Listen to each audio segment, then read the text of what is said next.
will only hurt a lot," Darrion said, laughing. Darrion reached down and grabbed Kathy's foot. The pain was unbearable as Darrion began slicing into the meat of the foot with a scalpel. Kathy's screams reached epic levels as the scalpel sliced strip after strip of flesh from her foot. Susan watched in horror as her daughter was cut again and again. She could hear her daughter's screams, but there was another sound that she couldn't quite recognize.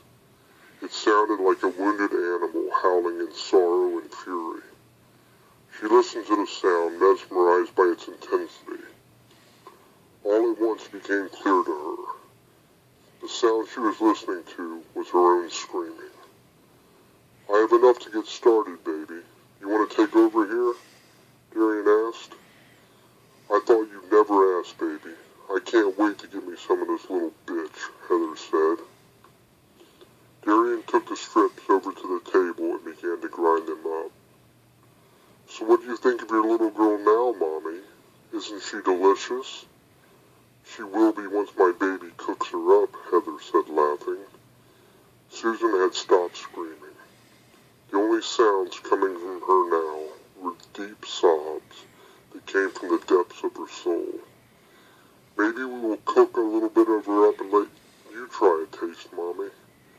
What do you think of that idea?" "I think you would love to try a taste of your little baby," Heather said. "Honey, bring a handful of that bitch over here for Mommy," Heather told Darrion. Darrion looked at Heather and smiled. "You got it, baby. I love the way you think," Darrion said.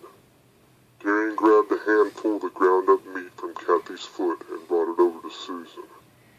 "First, I want you to smell it, Mommy," Heather said.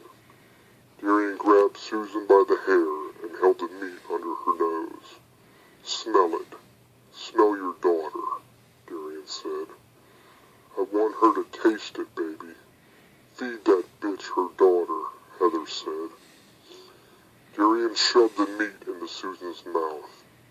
Susan gagged, but Darrion held his hand over her mouth until she swallowed.